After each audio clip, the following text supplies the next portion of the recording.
"Dear children," said a poor man to his 4 sons, "I have nothing to give you. You must go out into the wide world and try your luck. Begin by learning some craft or another, and see how you can get on." So the 4 brothers took their walking sticks in their hands, and their little bundles on their shoulders, and after bidding their father goodbye, went all out at the gate together. When they had got on some way, they came to 4 crossways, each leading to a different country. Then the eldest said, "Here we must part. But this day 4 years we will come back to this spot, and in the meantime each must try what he can do for himself." So each brother went his way, and as the eldest was hastening on, a man met him, and asked him where he was going, and what he wanted.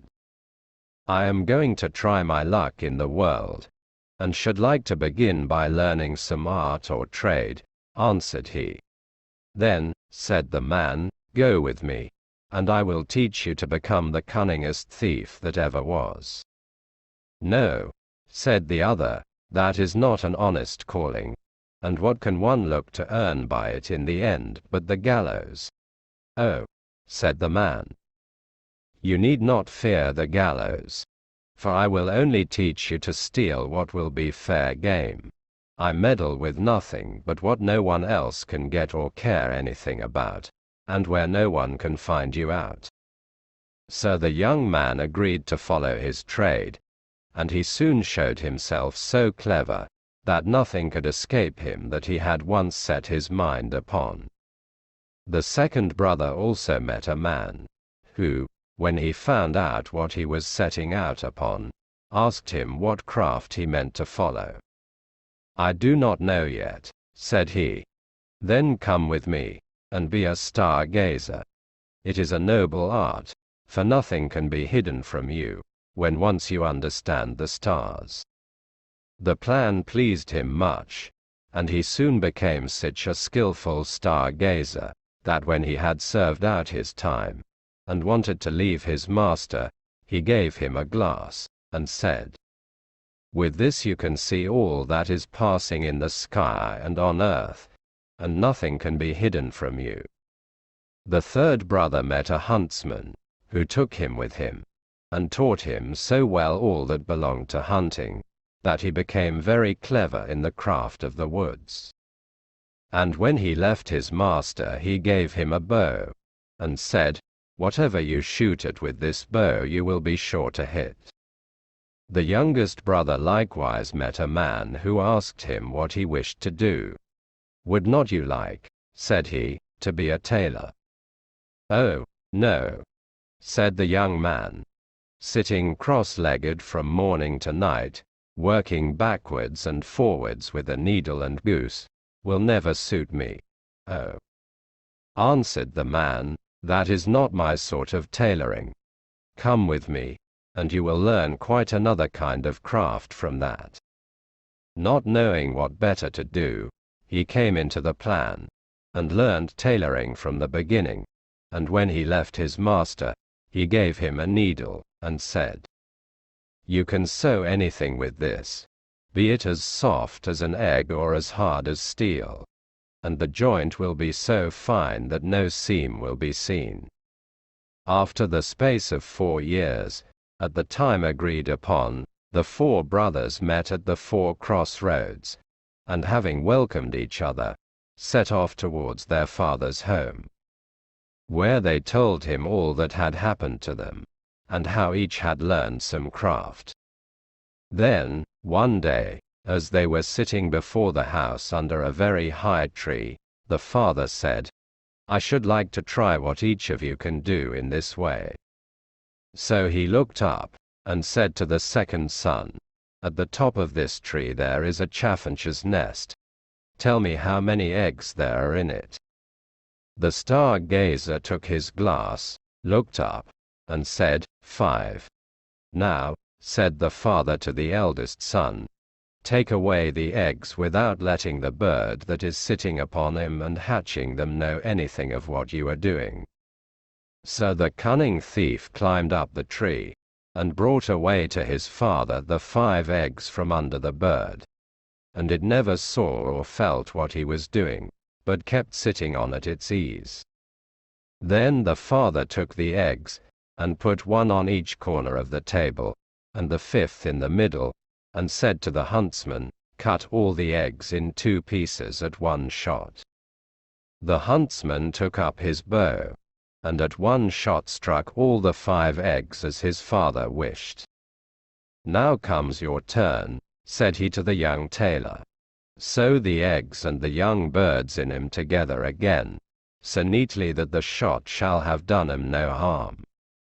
Then the tailor took his needle, and sewed the eggs as he was told. And when he had done, the thief was sent to take them back to the nest, and put them under the bird without its knowing it. Then she went on sitting, and hatched them. And in a few days they crawled out, and had only a little red streak across their necks, where the tailor had sewn 'em together. "Well done, sons," said the old man. "You have made good use of your time, and learned something worth the knowing. But I am sure I do not know which ought to have the prize. Oh, that a time might soon come for you to turn your skill to some account." Not long after this there was a great bustle in the country, for the king's daughter had been carried off by a mighty dragon. And the king mourned over his loss day and night, and made it known that whoever brought her back to him should have her for a wife. Then the 4 brothers said to each other, "Here is a chance for us. Let us try what we can do." And they agreed to see whether they could not set the princess free. "I will soon find out where she is, however," said the star gazer, as he looked through his glass. And he soon cried out, "I see her afar off, sitting upon a rock in the sea, and I can spy the dragon close by, guarding her." Then he went to the king, and asked for a ship for himself and his brothers, and they sailed together over the sea, till they came to the right place. There they found the princess sitting, as the star gazer had said, on the rock, and the dragon was lying asleep, with his head upon her lap. "I dare not shoot at him," said the huntsman, "for I should kill the beautiful young lady also. Then I will try my skill." Said the thief, and went and stole her away from under the dragon, so quietly and gently that the beast did not know it, but went on snoring. Then away they hastened with her full of joy in their boat towards the ship. But soon came the dragon roaring behind them through the air, for he awoke and missed the princess. But when he got over the boat, and wanted to pounce upon him and carry off the princess, the huntsman took up his bow and shot him straight through the heart so that he fell down dead. They were still not safe, for he was such a great beast that in his fall he overset the boat, and they had to swim in the open sea upon a few planks. So the tailor took his needle, and with a few large stitches put some of the planks together. And he sat down upon these, and sailed about and gathered up all pieces of the boat, and then tacked them together so quickly that the boat was soon ready, and they then reached the ship and got home safe. When they had brought home the princess to her father, there was great rejoicing, and he said to the 4 brothers, "One of you shall marry her, but you must settle amongst yourselves which it is to be." Then there arose a quarrel between them, and the star gazer said, "If I had not found the princess out, all your skill would have been of no use, therefore she ought to be mine." "Your seeing her would have been of no use," said the thief, "if I had not taken her away from the dragon. Therefore she ought to be mine." "No, she is mine," said the huntsman, "for if I had not killed the dragon, he would, after all, have torn you and the princess into pieces." "And if I had not sewn the boat together again," said the tailor, "you would all have been drowned. Therefore she is mine." Then the king put in a word, and said, "Each of you is right. And as all cannot have the young lady, the best way is for neither of you to have her. For the truth is, there is somebody she likes a great deal better. But to make up for your loss, I will give each of you, as a reward for his skill, half a kingdom." So the brothers agreed that this plan would be much better than either quarreling or marrying a lady who had no mind to have them. And the king then gave to each half a kingdom, as he had said. And they lived very happily the rest of their days, and took good care of their father.